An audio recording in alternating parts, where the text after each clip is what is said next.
In 2013, I was hosting a great white sharks trip down in Cape Town with Andrew. And one of the clients on the trip was from Norway, American chap living in Norway. So on the Saturday afternoon, we had photographed sharks in the morning. We've done some penguins. We were doing Lightroom in the little lounge area at the lodge we were staying at. And I was walking around as I normally do, stopping with each person. And as I came around the corner and I saw Jeremy's screensaver on his computer, it was a polar bear in ice glass water like this, just with a nose, swimming straight at the camera. And I was like, oh my God, that is insane. Where's that from?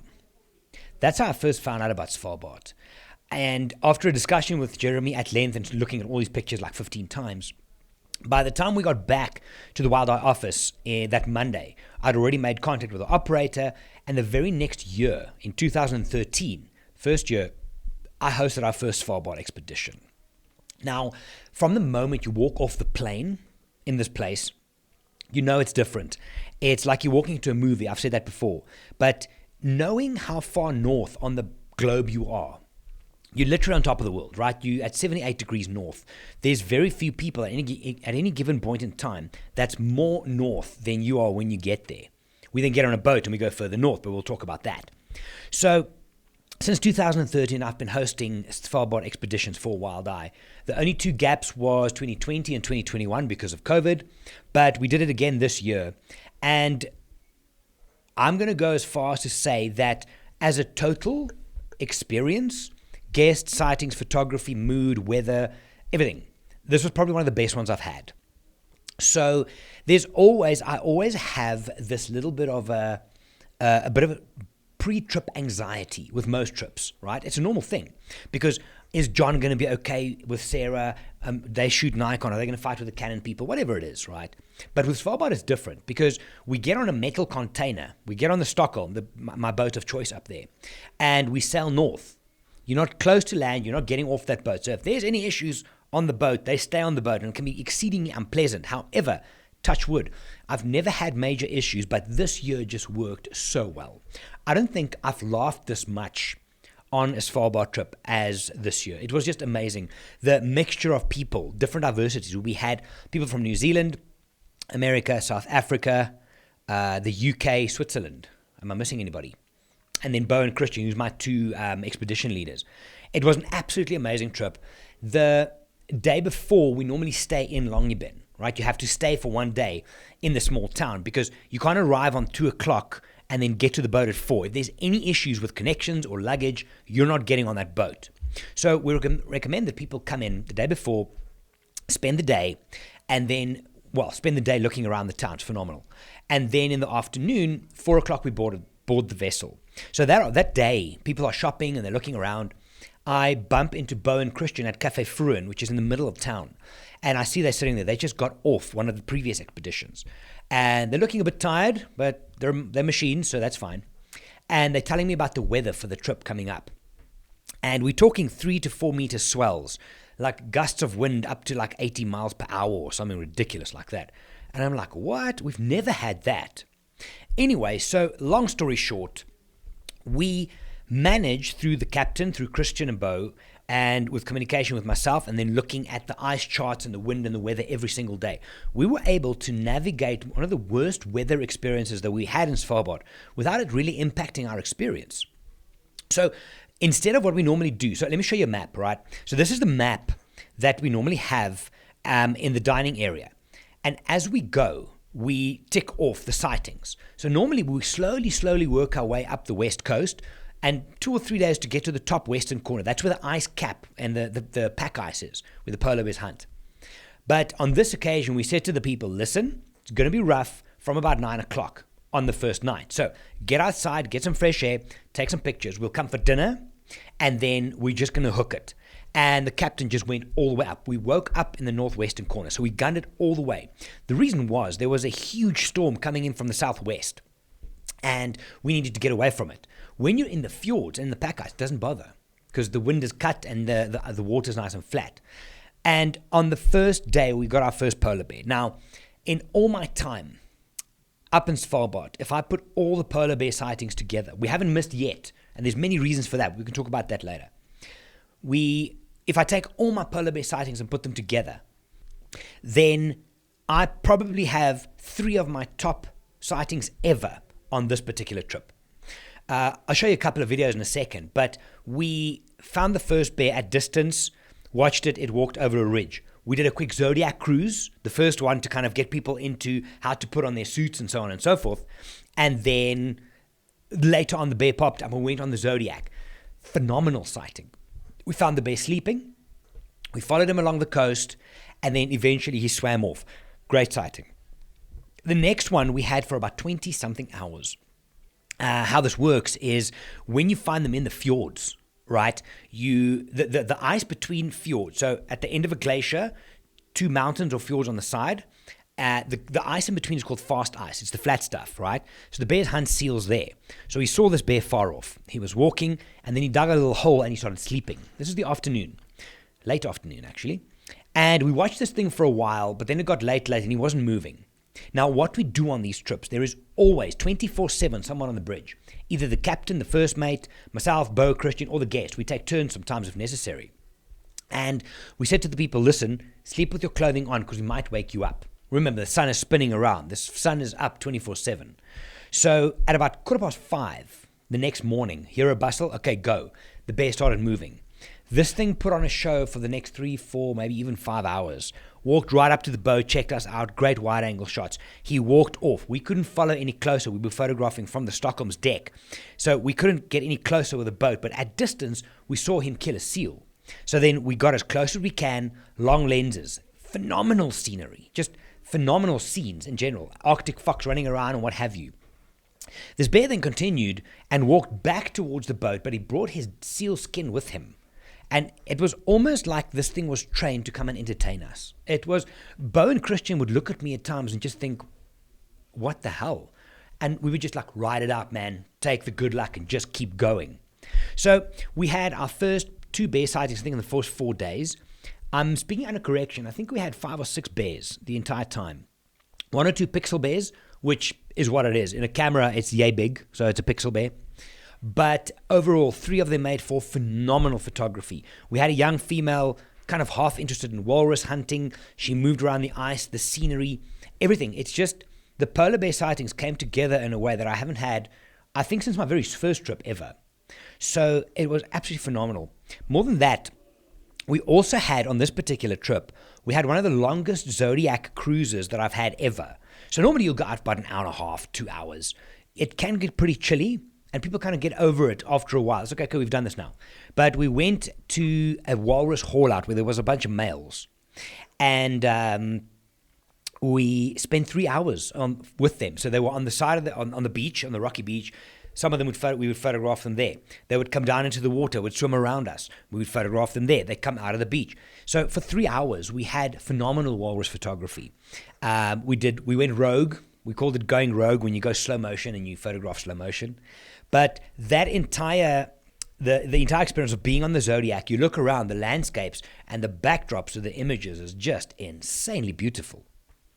Reindeer on this particular trip, we didn't have too many of. We had quite a few in Longyearbyen the night before. They walk around town. We were actually sitting on our welcome dinner, and 1 or 2 kind of walked past the restaurant. So, there they are. And then some of the clients also went early in the morning, and they got some great shots. Nicholas had some amazing shots in town. That's also why you spend an extra day, is to do those kind of things. But we had a couple of reindeer at distance on the environment shots, kind of long shots. And then on the last day as well, we walked up this hill, and some people got some cool shots there.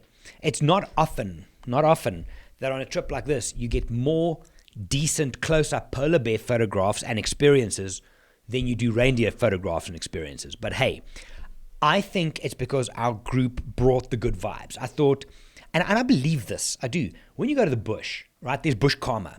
If you're happy to just go out there and enjoy the experience, everything kind of works out. It plays well, right? The bush will reward you. I believe Svalbard's the same.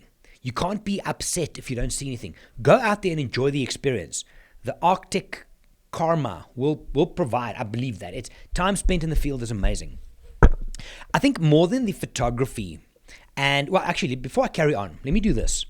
So during the expedition, right, what we do is I say to people on the last night, I would like 10 to 15 of your images. It's not necessarily hero shots, but what you've worked on during the trip, because you've got 10 days on the boat. And we then do a little presentation at the end where I put everybody's images together and we go through everything chronologically. It's a nice way to see what other people photographed, because you were there, you saw the same thing, to see what they photographed, but also as a memory lane thing, right? So let me quickly show you, and this is quick, so you got to keep your eyes open for this. Just a very quick, there's about 115 images in this slideshow that we did on the last evening. This is a collection of images that my guests and myself and Bo and Christian, our two amazing guides, got on this trip. Check it out.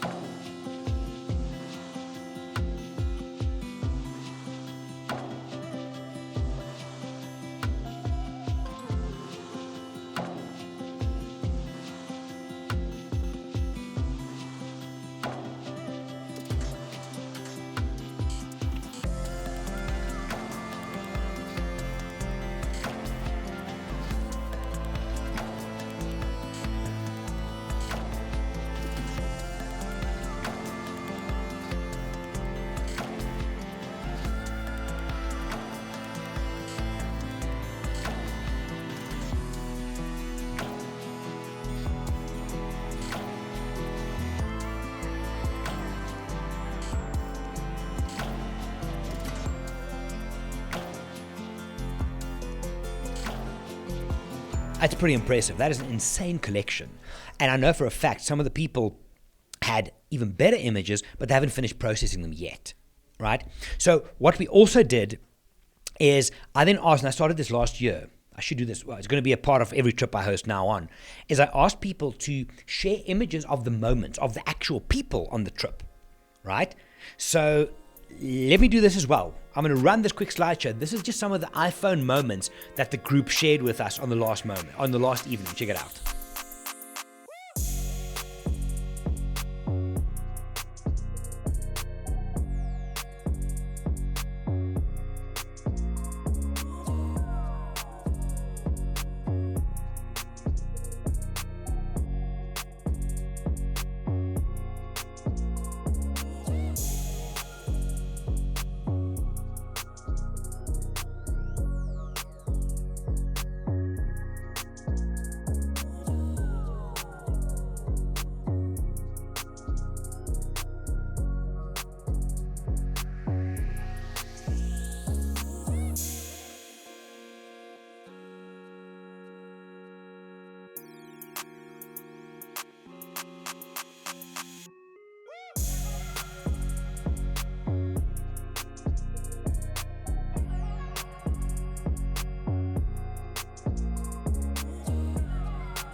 Right, so I don't know what else to say about this trip. I always leave Svalbard with a serious dose of the Arctic blues. It's the place, it hits you deep inside. It makes you feel inspired. It makes you feel everything. I don't know, it speaks to me on every single level. And I'm going to use one moment where Nicholas, if you watch this, Nicholas, I loved this. We were sailing from one fjord to the next. People inside, some were doing Lightroom, other people were downstairs, some people went to go and have a nap, whatever the case is. And I walk outside and I see Nicholas standing on the front of the boat. And I see he's standing with his arms kind of folded, and I'm like, he's not photographing. And as I come around, he has earphones on and he hands this to me and he says, listen to this. And it was a piece by Bach. And the Apple AirPod Maxes, which he was using, is just amazing. I had to get some. Different discussion. But he said to me, and I listened to this loud, and it was like, holy shit. And he said to me, this is the only music powerful enough to match the powerful landscapes that we're going at. It was a beautiful moment. And I left him to be, and quite often he would have his earphones out on deck. From next year, if you guys are coming with me next year, bring your earphones, go and try it. It was phenomenal. So let me share a quick few videos with you from the experience. Here's a couple of polar bear videos. And this is just a random couple of images. And I want you to look at this as a photographer and then just imagine the moments that you could get out of this. And then keep in mind what my guest images were that I showed you a little bit earlier on. Here's a couple of polar bear videos.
Got him on the flipper. Yeah, bring it to us. Good boy. No, you missed it. Ah! Okay, now he's just performing. Look at that. Don't play with your food. Wrap yourself in seal. I mean, guys, he's already rolled around in poo, so I don't really...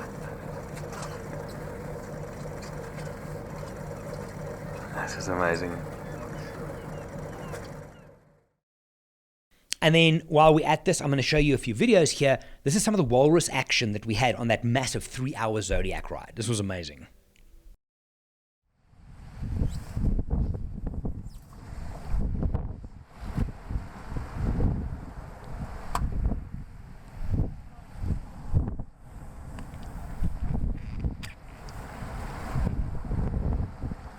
Likes to be alone.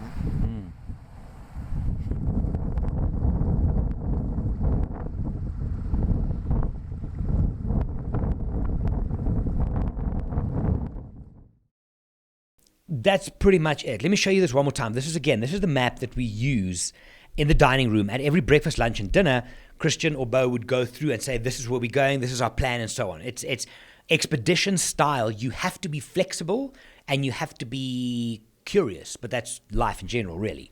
So, amazing trip to every single one of you that joined me. I haven't laughed this much in a very long time up in the Arctic. It was beautiful. You know what it is when you're sitting at dinner that starts at 7 and by 9:30, all people are still there, conversation, laughing, that means something. It means it's about more than just the photography. It's about more than just this mind-blowing landscapes outside. And that goes for any trip that you do. It's investing in the experience and the people. It's just, so to every one of the guests who joined me on this Wild Eye trip, thank you very much. It is, without a doubt, one of my best that I've ever had, not just in Svalbard. It was beautiful. So thank you so much for bringing that good energy. That's really what it is about. To Bo and Christian, let me play these two videos for you quickly. This is Bo and Christian, I think maybe the last full day on the water. I asked them what they thought of the trip. So Christian, I have worked with, I think, for 7 years, and Bo 6 years. Phenomenal Arctic polar guides, and I wouldn't do Svalbard without them. That's the kind of good team that we create. We are also doing Greenland, Iceland, and Svalbard together, the three of us. I think there's 4 spots left if you're keen. But this is Christian and Bo sharing their thoughts on the trip. This is at the end of our expedition. Okay, the trip. I mean, we're kind of halfway joking always, but we mean it. that we, both Bo and me, work our schedule around the trip with Gerry, because it is just so much fun and you tend to bring good groups. Some are better than others. This has been amazing. Really group-led matches and it's fun. Of course, it's about photography. Of course, it's about being here in the moment, but it's also about having a good time. And I think some people forget that, and some groups forget that. Yeah. You tend to bring the right people, and that makes it fun, and that makes it even more kind of fun for us to try to get the maximum out of the trip. And yeah, we were a bit concerned about the weather. We were quite limited in where we could go. We were hiding a lot in the fjords, but it also meant that we actually could play the patience game very well. And I think we were doing well. Had this bear sleeping forever, and we were just hanging out there, having a good time, and the people were with us on this, just being patient, and it's up to the animal, it's not up to us. And then eventually just checking out the Stockholm. It's been amazing. And us, that sighting alone was worth it. And, Yeah. you know, if you get one sighting like this on a trip, you're happy, and we got, I don't know, 3 or 4? Yeah. 4 really good sightings. Crazy. Plus other animals, plus the landscape, plus now eventually even landings. It's snowy this year. So we Very. don't manage to land so much. But even from the ship, even from the Zodiac. Fantastic. So yeah, we're happy for more adventures to come. Svalbard again, obviously, but even more on the list for next year. Already looking forward to Greenland, and some people say Northern Norway. 100%. Yeah. Gonna happen. Good stuff. Yeah, so here we are up in Svalbard. Another successful trip with Wild Eye, Gerry Walt. Love traveling with you, Gerry. Always fun. Yeah, at the beginning, started out, I mean, the whole trip has been excellent, beyond excellent.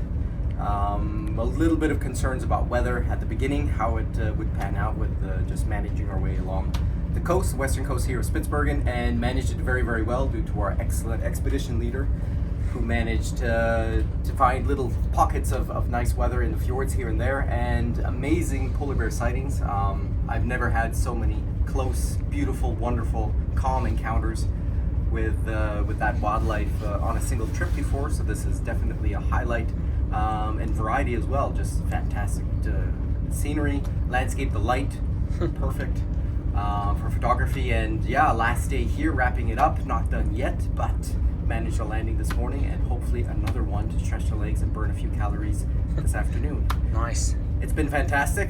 Great group of people. You don't always get groups that mesh very well together, communicate, befriend one another, and really come together as a group, as a unit, amongst themselves, also with Gerry, with us guides, with the crew. And this has been really, really good. Gerry always brings fantastic clients. That's why we love traveling with him. But this one in particular was very, very good. They did amazing, flexible, just accepting each day as it came and what happened, what we saw, what we viewed, what we photographed, and wonderful group as well. So really, really worked out well. I'm very, very happy, excited to do more with Wild Eye and with Gerry next year. Thank you. So to you guys, Bo, Christian, you guys are rock stars. You're absolute legends. Love you guys, and I can't wait to see you again next year. A couple of times, actually, which is nice. Once in Svalbard and once for the Greenland trip. And then to Magnus and the crew of the Stockholm, you guys are absolute legends. It's when I get onto the Stockholm, it feels like home. It really does. Like I'm at home in the place. It's a great, great, great, great vessel. And if I can wish anything for you guys, is to have the opportunity one day to sail round about the 80-degree north mark on the top of the world with a group of like-minded people who are having fun and enjoying the experience under the guidance of someone like Christian, Bo, and myself, and then with the backup of the crew from the Stockholm. Magnus and his team. You guys are absolutely amazing. To Polar Quest as well, thank you so much for all your arrangements. You guys are always on par. Johan, thank you very much. But I'm going to leave it here. So if you have any questions on Svalbard or this whole experience, please let me know. It's just blows my mind every single time. And I can't wait back. Let me try this again. I'm so excited. I can't wait to get back there next year. There's still a couple of spots available for next year, as is with the Greenland trip, and then dates for 2025 will be out not too long from now. Guys, thank you for watching. If you have any questions, please let me know. But Svalbard, amazing place, and I'm going to use my tagline from Wild Eye. It has without a doubt changed the way that I see the world. Thanks for watching, guys. My name is Gerry. I'm from Wild Eye. Bye for now.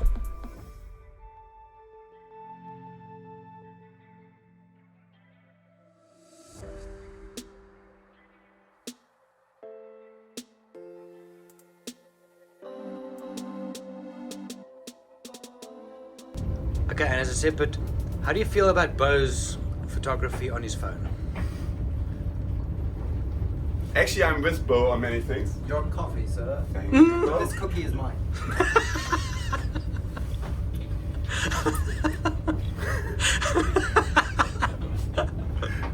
Well, I think what some people forget when it comes to photography is that most of it is about composition.